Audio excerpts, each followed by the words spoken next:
Hello बच्चों, मैं हूं विशाल से रेलवे शिक्षण संस्थान में आपका स्वागत है। चलिए कक्षा 9 के विज्ञान के टॉपिकों में हम और आगे बढ़ेंगे।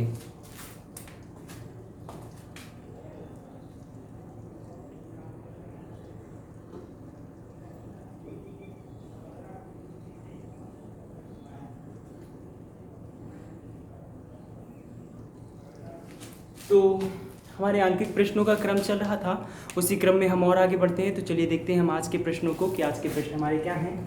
तो आज का हमारा अगला प्रश्न है कि पृथ्वी पर किसी पिंड का भार 98 न्यूटन है, जहां गुरुत्व जनित त्वरण 9.8 मीटर पर सेकंड स्क्वायर है। चंद्रमा पर इसका द्रव्यमान तथा भार क्या होगा, जहां गुरुत्व जनित त्वरण 1.6 मीटर पर सेकंड स्क्वायर है। चलिए देखिए इस प्रश्न को सॉल्व करते हैं। सबसे पहले प्रश्न हमको समझना है कि अच्छा, एक बात आपको ध्यान में रखनी है कि किसी भी वस्तु का जो द्रव्यमान पृथ्वी तल पर होता है, अगर उसी वस्तु का आप द्रव्यमान ले जा करके चंद्रमा पर देखेंगे तो चंद्रमा पर पृथ्वी का जो द्रव्यमान होगा उसका 1/6 भाग मिलता है। बात समझ में आई? चलिए देखते हैं, हमको दिया गया है पृथ्वी पर वस्तु का भार दिया, द्रव्यमान वस्तु का भार बराबर 98 न्यूटन, ठीक। और पृथ्वी पर जहां ये भार 98 न्यूटन है तो हमको गुरुत्वीय त्वरण दिया गया है। पृथ्वी पर गुरुत्वीय त्वरण G बराबर 9.8 मीटर पर सेकंड स्क्वायर। हमसे पूछ रहा है कि इसी पिंड का चंद्रमा पर द्रव्यमान तथा भार क्या होगा। चंद्रमा पर भार तथा द्रव्यमान। चलिए तो सबसे पहले आप पृथ्वी पर इस वस्तु का द्रव्यमान कितना है ये कैलकुलेट कर लीजिए। चलिए देखिए, पृथ्वी पर वस्तु का भार, देखिए भार कैसे निकाला जाता है, m इंटू जी बराबर F से, ठीक है। किसी भी पिंड का अगर आपको पृथ्वी तल पर द्रव्यमान निकालना है तो आप F बराबर m इंटू जी से चलेंगे, जो आपकी गुरुत्वाकर्षण का जो न्यूटन का द्वितीय नियम है गति का, उसी नियम पर ये बेस्ड है, उसी नियम पर ये आधारित है। तो वहां से चलेंगे तो देखिए पृथ्वी पर वस्तु का भार mg बराबर कितना दिया गया, 98 न्यूटन दिया गया, और g की वैल्यू दी गई है आपको 9.8 बराबर 98। यहाँ से m का मान निकालेंगे तो 98 बटे 9.8 हो जाएगा कि नहीं हो जाएगा। ऊपर नीचे 10 से गुणा भाग करेंगे डेसिमल हटाने के लिए, तो ये हो जाएगा m इज इक्वल टू ऊपर 980 बटे 98 भाग करोगे तो ये आ जाएगा 10, m बराबर 10 kg। यानी पृथ्वी तल पर इस वस्तु का द्रव्यमान कितना है, 10 किलोग्राम है। अतः चंद्रमा पर वस्तु का द्रव्यमान निकालने के लिए, चलो देखिए चंद्रमा पर जो वस्तु का द्रव्यमान होता है, पृथ्वी पर वस्तु के द्रव्यमान का 6वां भाग निकाल दीजिए, वही चंद्रमा पर उपस्थित द्रव्यमान हो जाता है। द्रव्यमान इसे कैपिटल M से लिख दें, कैपिटल M बराबर 1/6 गुणे पृथ्वी पर वस्तु का द्रव्यमान।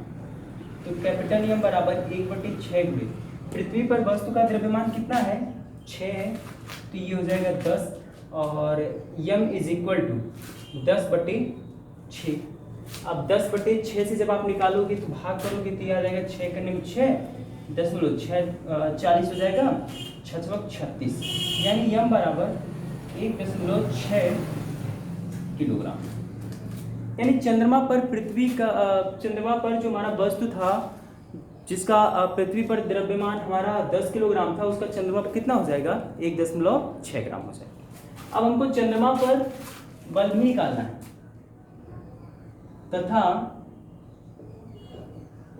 चंद्रमा पर वस्तु का भार भी निकालना है। तो भार बराबर m इंटू जी से, है ना। और प्रश्न में हमको देखो एकदम साफ साफ दिया गया है कि जो हमारा वस्तु है, इस वस्तु का द्रव्यमान हमको मिल गया है। यम की वैल्यू यहाँ से 1.6 रखेंगे। जी की वैल्यू हमको दे रहा है 1.6 मीटर पर सेकंड स्क्वायर। मल्टीप्लाई कराएंगे तो ये हो जाएगा 2.56 न्यूटन। बात समझ में आई? तो वो हो गया चंद्रमा पर वस्तु का वेग और ये हो गया चंद्रमा पर वस्तु का द्रव्यमान। तो नोट करेंगे इसको। चलिए अगला प्रश्न देखते हैं हम लोग।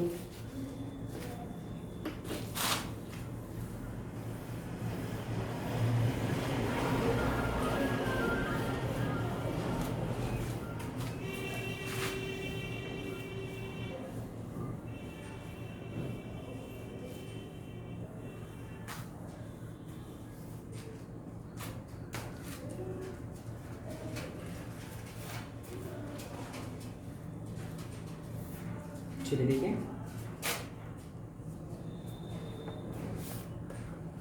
अगला प्रश्न है हमारा कि एक पत्थर किसी दीवार से गिर करके 0.5 सेकंड में धरती पर आ जा रहा है और ज्ञात करिए आप धरती पर टकराते समय पत्थर की चाल क्या होगी और 0.5 सेकंड के दौरान उसकी औसत चाल क्या होगी, धरती से दीवार की ऊंचाई क्या होगी। चलिए देखिए इस प्रश्न को। सबसे पहले हमको जो मान दिया गया उन मानों को लिख दीजिए।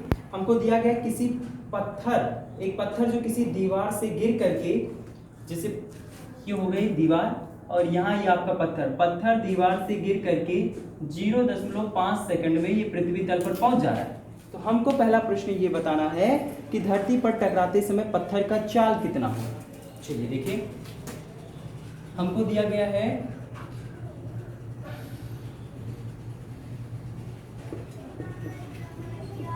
पत्थर को पृथ्वी तल पर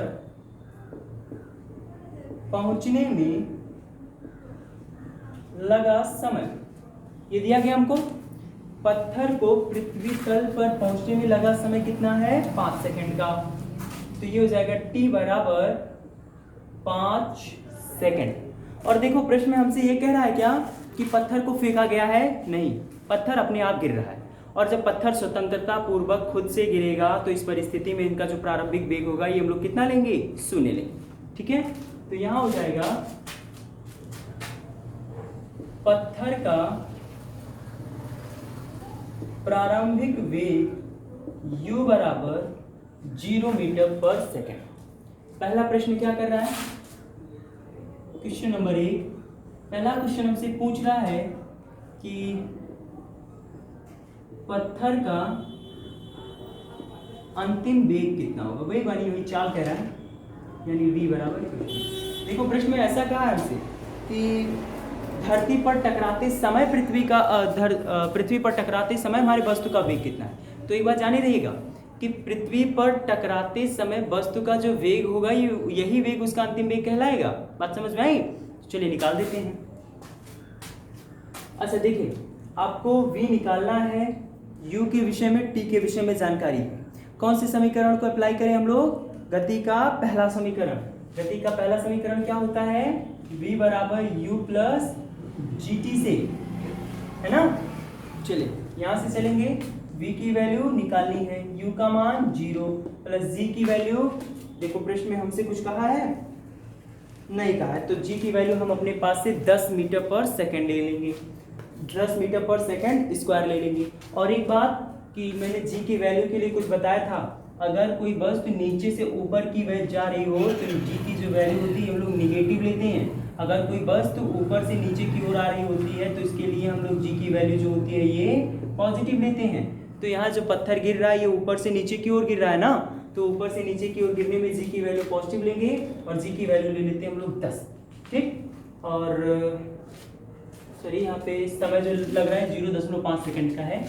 अब t की वैल्यू कितनी है, 0.5 मल्टीप्लाई करेंगे तो v इज इक्वल टू आ जाएगा 5 मीटर प्रति सेकंड। यानी उस वस्तु का जो कि उस पत्थर का जो कि दीवार से नीचे पृथ्वी तल पर गिर रही थी 0.5 सेकंड में, उसका अंतिम वेग कितना हो जाएगा 5 मीटर प्रति सेकंड। एंड अगला क्वेश्चन हमसे कर रहा है क्वेश्चन नंबर 2 कि 0.5 सेकंड के दौरान उसकी औसत चाल क्या होगी। 0.5 सेकंड के दौरान औसत चाल, यानी औसत चाल यानी डेल्टा। ठीक, औसत चाल निकालने का तरीका ये होता है कि आप कुल दूरी को रख करके कुल चाल को रख करके उसका आधा कर दें। तो औसत चाल बराबर प्रारंभिक वेग प्लस अंतिम वेग बटे 2। यहां से चलेंगे और जब आप यहां से चलोगे तो delta v is equal to प्रारंभिक वेग कितना है 0 प्लस अंतिम वेग कितना है 5 बटे 2। और जब 5 में 0 जोड़ोगे तो 5 आएगा और 5 बटे 2 का मतलब 2.5 मीटर पर सेकंड। तो 0.5 सेकंड के दौरान औसत चाल कितना आ गया हमारा 2.5। एंड थर्ड क्वेश्चन कर रहा हूं हमसे क्वेश्चन नंबर 3 कि धरती से दीवार की ऊंचाई कितनी, यानी हमको ऊंचाई निकालने को कहना है। h बराबर क्वेश्चन मार्क, प्रारंभिक वेग, अंतिम वेग और समय, ये 3 चीजें ज्ञात है, चौथा निकालना है। तो चौथे को निकालने के लिए हम गति के दूसरे समीकरण से चलते। गति का दूसरा समीकरण h बराबर ut प्लस हाफ gt का स्क्वायर, यहां से, ठीक है। और यहां से h निकालना है, u की वैल्यू 0 तो ये पूरी वैल्यू 0 हो जाएगी और यहाँ पे बचा है 1/2, g का मान जो होता है 10 और t की वैल्यू यहाँ पे हो जाएगा 0.5। h इज इक्वल टू 0.5 का स्क्वायर 2 पंचे 10 ये देगा 5, 0.5 का जब स्क्वायर करोगे तो ये आ जाएगा 0.25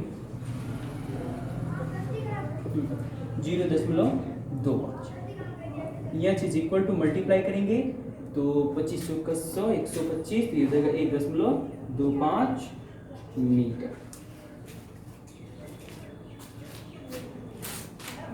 ठीक, नोट करेंगे इसको।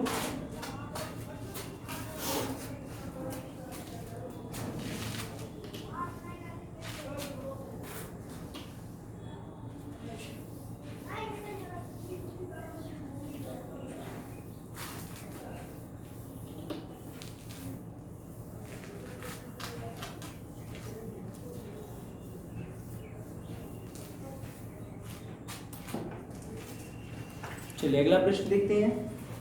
तो हमारा अगला प्रश्न है कि एक लकड़ी का गुटका एक मेज पर रखा है, इसका द्रव्यमान 5 किलोग्राम है, जिसकी विमाएं जो दी गई हैं 40 सेंटीमीटर, 20 सेंटीमीटर, 10 सेंटीमीटर। इसके मेज पर लगने वाले दाब को ज्ञात कीजिए। इसका जो क्षेत्रफल है ये हमको दिया गया है 20 गुणे 10 सेंटीमीटर। चलिए देखते हैं, पहले प्रश्न समझना। देखो, एक तो गुटका है लकड़ी का और लकड़ी का जो हमको बीमा दिया गया है उसके मुताबिक हमको लग रहा है कि लकड़ी घनाभाकार का है। कौन से आकार का है? घनाभाकार का है।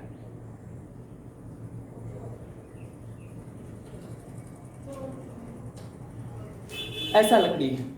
अब इस लकड़ी में हमको डाटा क्या क्या दिया गया, जरा देखिए कि इसकी ये जो लेंथ है, ये जो लंबाई है इस लकड़ी की, ये हमको दे रहा है यहाँ से यहाँ तक का लेंथ 20 सेंटीमीटर, ठीक, और 40 सेंटीमीटर है लेंथ इसकी, 40 सेंटीमीटर। और ये वाली जो लेंथ है इसकी, जिसे आप चौड़ाई कहोगे, ये हमको दे रहा 20 सेंटीमीटर। और ये जो हाइट है, ये हाइट हमको दे रहा 10 सेंटीमीटर, ठीक है।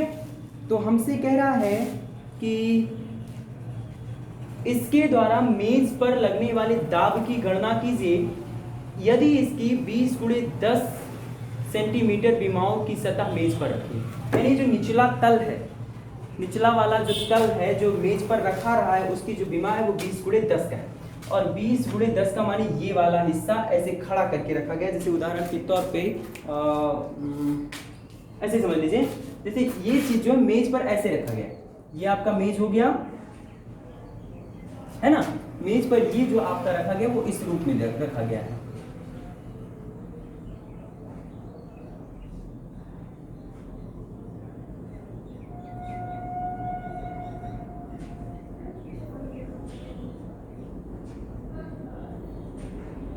ये ऐसे रखा गया, बात समझ में। तो ये जो निचला वाला तल है जिसका क्षेत्रफल 20 गुणे 10 सेंटीमीटर का स्क्वायर आ रहा है, ये वाला तल हमारा मेज पर रखा गया। तो उस वाले तल से जो मेज है उस पर कितना दाब लगेगा, उसे लगने वाले दाब की हमको गणना करनी है। चलिए सबसे पहले ये मानो कि लकड़ी का द्रव्यमान यम बराबर 5 किलो और इसका विमा दिया गया है, मतलब लकड़ी की ऊंचाई यच बराबर दिया गया है। अगर ऐसे रखोगे तो रखने वाले पोजीशन में ये जो हाइट है ये 40 सेंटीमीटर है, ठीक। और चौड़ाई दी गई हमको, चौड़ाई को 20 से 20 सेंटीमीटर एंड ऊंचाई हो गया, लंबाई चौड़ाई और मोटाई आप कह सकते हैं एक को। तो लंबाई कह लीजिए इसको, तो इससे जो 20 सेंटीमीटर इसे आप लंबाई कह लीजिए। लंबाई एल बराबर 20 सेंटीमीटर और चौड़ाई हो गई आपकी बी बराबर 10 सेंटीमीटर। और जो तल हमारे इस लकड़ी का जो तल पृथ्वी पर पड़ा उसी का क्षेत्रफल देखिए, ठीक है। समतल का क्षेत्रफल 20 गुणे 10 सेंटीमीटर स्क्वायर का है जो मेज पर रखा गया है। तो क्षेत्रफल को ए से मल्टीप्लाई करेंगे तो ये हो जाएगा 200 सेंटीमीटर का स्क्वायर। जो द्रव्यमान है एम के एस में है, तो आपका जो क्षेत्रफल होना चाहिए ये भी एम के एस में होना चाहिए। सबसे पहले आप इसे एम के एस में बदल दीजिए। ए इज इक्वल टू 200 गुणे, देखिए सेंटीमीटर को मीटर में बदलने के लिए 10 टू द पावर -2 से मल्टीप्लाई किया जाता है, लेकिन अगर सेंटीमीटर का स्क्वायर हो तो सेंटीमीटर के स्क्वायर को मीटर स्क्वायर में चेंज करने के लिए 10 टू द पावर -4 से मल्टीप्लाई किया जाता है, तो ये चेंज हो जाएगा मीटर स्क्वायर। अतः 20 गुणे 10 सेंटीमीटर स्क्वायर तल द्वारा मेज पर दाब P is equal to F by A, यहाँ से यफ बराबर यम इंटू जी बटे ए। यम की वैल्यू 5 गुणे जी की वैल्यू 10 रख लो। कैपिटल ए का मान 200 गुणे 10 की घाती -4। P बराबर यहाँ से एक जीरो से एक जीरो कैंसिल हो जाएगा, इसको ये 4 आ जाएगा। 1/4 गुणे 10 की घाती -4 ऊपर जाएगा तो +4 बटे 4। P बराबर ऊपर 100 गुणे 10 की घाती 2 कर लो बटे 4 मल्टीप्लाई करोगे तो 25 चौक का 100 है ना, तो ये हो जाएगा P बराबर 25 और गुणे 10 की घाती 2 माने 100। P बराबर 2500 न्यूटन, सॉरी इसका मात्रक हो जाएगा न्यूटन प्रति मीटर स्क्वायर, ठीक। तो चैप्टर यही समाप्त होता है। इसके बाद कल हम लोग अगला चैप्टर पढ़ेंगे। आज के लिए बस इतना ही। अब पीछे के जितने भी टॉपिक हैं आप लोग उसे ध्यानपूर्वक प्रयास किया करिए, वीडियो को रिपीट कर करके आप लोग पढ़ लें। विद्यालय हो सकता है जल्दी खुले, तो जल्दी मुलाकात होगी।